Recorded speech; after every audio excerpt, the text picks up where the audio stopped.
Hello friends, welcome back to my channel Earth Mom Dehradun. दोस्तों, एक post social media पे YouTube पे बहुत ज़्यादा वायरल हो रहा है और उस पोस्ट के अंदर कुछ ऐसी बातें हैं, कुछ ऐसी इनसाइड स्टोरी हैं, कुछ ऐसे गहरे राज हैं जिन्हें पढ़ने के बाद 1% तो आदमी सोचेगा कि इतना गंदा पास्ट। मैं बात कर रही हूँ मुंबई वासी डब्बा जनाब और मैडम की फैमिली की, क्योंकि ये जो पोस्ट है ये इन्हीं की फैमिली से रिलेटेड है और इन्हीं की फैमिली के बारे में सारी वो गहरे राज, वो सारी प्रिवेसी जो शायद बहुत से लोगों को यहाँ पे पता भी नहीं होगी। तो सबसे पहले शुरुआत करते हैं कि इस पोस्ट के अंदर आखिर लिखा क्या है और ये पोस्ट मिला कैसे है। ये पोस्ट और कहीं से नहीं, इन्हीं के कमेंट सेक्शन से मिला है और उस कमेंट सेक्शन के पोस्ट में जो चीज़ें लिखी थी वो मैं आप सबको बताती हूँ। उसमें सबसे पहले यहाँ से शुरुआत की गई थी कि डब्बा के एक्स बॉयफ्रेंड के बारे में, उनके पास्ट रिलेशनशिप के बारे में, जो कि आप में से अधिकतर लोगों को पता ही है, लेकिन जिन्हें नहीं पता मैं क्विकली बता देती हूँ। तो कुछ इस तरीके से लिखा गया था कि डब्बा का जो एक्स बॉयफ्रेंड था उसकी मदर बिल्कुल भी शादी के लिए नहीं मान रही थी, लेकिन उसकी मदर को इस तरीके से टॉर्चर किया गया, उनको बकायदा इतनी ज़्यादा थ्रेट किया गया, लेकिन उसके बावजूद उनकी मदर टस से मस नहीं हुई और इस शादी के बिल्कुल खिलाफ थी। लेकिन जब इतना ज़्यादा प्रेशराइज उनको कर दिया गया तो उन्होंने इनसे शादी करने से बेहतर अपने आप को ख़त्म करना ज़्यादा आसान समझा। तो इस तरीके से उन्होंने अपने आप को ख़त्म कर दिया। ये होती है डब्बा की कहानी। इसके बाद उन्होंने बताया इनकी फैमिली का कुछ बैकग्राउंड, कि इनकी फैमिली में मौधा में बहुत सारे ऐसे केस हो रखे हैं, बहुत सारे ऐसी कंप्लेंट्स हो रखी हैं, ये लोगों को ठगते हैं, उनसे पैसा ठगते हैं और तो और नशीले पदार्थ तक का एलिगेशन इस पोस्ट में उन पर लगाया गया है। और तो और ये भी बताया गया है कि इनके परिवार में ऐसा कोई बचा ही नहीं है जिनकी दो दो शादियां ना हुई हुई हो। सभी की इनके परिवार में दो दो शादी हुई हैं, वो भी बाकायदा भाग के, इज्जत से धूमधाम से नहीं हुई है। कभी कोई माँ भी भागी है, कोई बाप भी भागा है, सब भगोड़े हैं। यानी कि एक तरीके से ये बोला गया है कि सबकी भाग भाग के शादी की गई है। और तो और नानी के बारे में भी एक ऐसी चीज़ बताई गई है जिसे मैं सोच भी नहीं सकती। नानी के बारे में ये बोला गया है कि नानी तक अपने हस्बैंड को जंजीरों में बांध के रखती थी, उनको एक कमरे में चेन से बांध के रखती थी। तो ये था उस पूरे पोस्ट का लमसम जो मैंने आपको बता दिया कि उसके अंदर क्या क्या था। तो ये पूरा काला चिट्ठा कमेंट सेक्शन पे आखिर डाला किसने? सवाल यही पैदा होता है कि ये डाला किसने।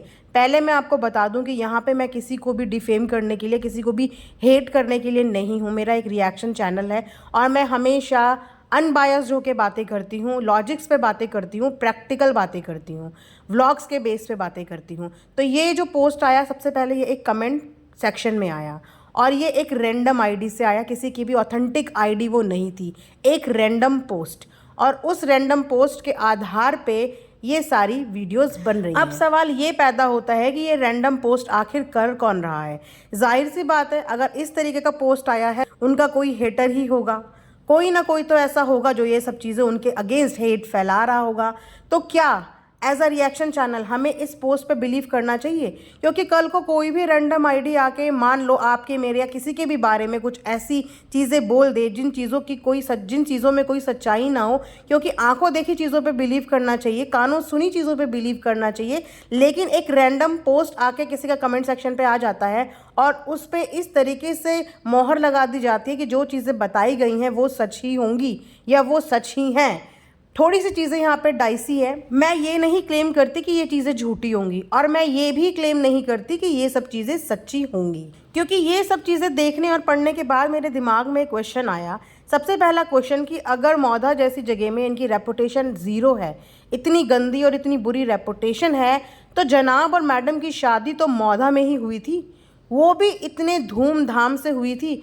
जिस जगह पे कोई पर्टिकुलर फैमिली इतनी ज़्यादा बदनाम हो, उस जगह पे क्या वो अपने घर के कोई कार्य कीरज करने जा सकते हैं? क्या इतनी हिम्मत कर सकते हैं कि वो वहाँ पे जाके अपनी शादी जैसा फंक्शन करें? ऐसे लोगों को तो डर होता है कि कहीं किसी ने हमारी पोल खोल दी, किसी ने हमारे बारे में कुछ बता दिया तो हमारी इज्जत की धज्जियाँ उड़ जाएगी। तो सबसे पहला क्वेश्चन मेरे दिमाग में यही आया। उसके बाद दूसरा क्वेश्चन आया कि मौदा ही डब्बा का ससुराल है और अक्सर वो मौधा में खुलेआम बेफिक्र होके घूमती है, सबके घर जाती है, खाने पे जाती है, रिश्तेदारी में जाती है। तो अगर डब्बा की रेपुटेशन और इज्जत मौधा में इतनी गिरी हुई है कि उसको वहाँ पे कोई आंख उठा के देखना उनके परिवार को पसंद नहीं करता, तो वो कौन रिश्तेदार हैं जो डब्बा के घर आए दिन उसके साथ फ़ोटो खिंचाने आते हैं? वो कौन लोग हैं जो डब्बा के लिए खाना भर भर के बेचते हैं? वो कौन लोग हैं जिनके घर डब्बा खुद विजिट करने जाती है? क्योंकि जहाँ तक इस पोस्ट की बात है, इन लोगों को कोई आंख उठा के देखना भी पसंद नहीं करता। देखो, हेट फैलाने के लिए किसी का भी कोई भी मन करे वो जाके एक रैंडम आईडी बना के कुछ भी बक और बकवास सकता है, लेकिन चीज़ों में प्रूफ्स कहाँ हैं? एक कमेंट के आधार पे हम किसी के ऊपर इतना बड़ा इल्ज़ाम नहीं लगा सकते, किसी की फैमिली के ऊपर इतना बड़ा इल्ज़ाम नहीं लगा सकते।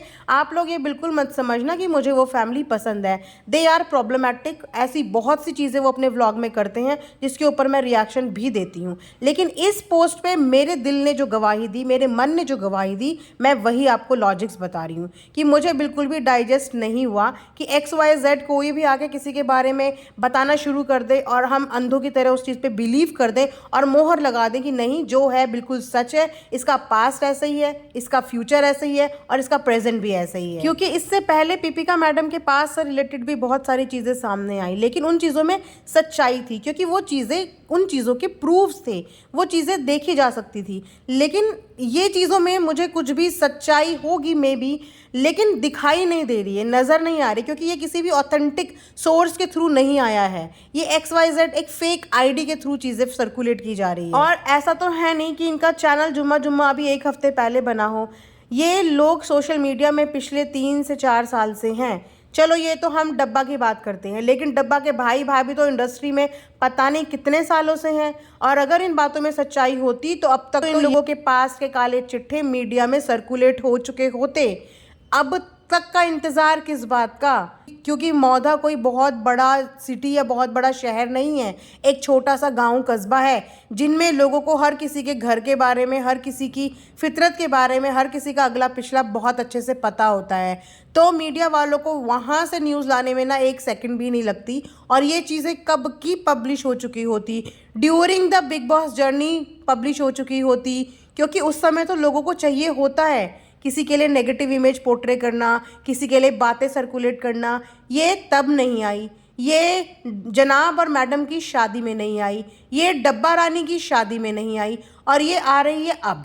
तो आप खुद सोचिए ना कि ये अब क्यों आ रही है और किस लिए आ रही है और कितनी सच है, कितनी झूठी है। आप लोग खुद भी समझदार हैं, अच्छा बुरा सच झूठ सब जानते हैं, लेकिन मैं इस तरीके की हेट्रेट और किस तरीके की किसी को बदनामी को ना मतलब सपोर्ट नहीं करती अनटिल अनलेस मेरे पास कोई सबूत ना हो, कोई प्रूफ्स ना हो। जिस दिन प्रूफ्स आएंगे उस दिन डंके की चोट पे बोला जाएगा, लेकिन अभी कोई प्रूफ्स नहीं है, तो अभी मैं कैसे सामने वाले के कैरेक्टर असैसिनेशन करना शुरू कर दूं कि नहीं वो तो चरित्रहीन है, वो तो ऐसा है, वो तो वैसा है। सो ये था मेरा आज का एक रिएक्शन। आई होप आप लोगों को पसंद आया होगा। लाइक शेयर एंड सब्सक्राइब जरूर करें, and thanks for watching earth Mom Dehradun.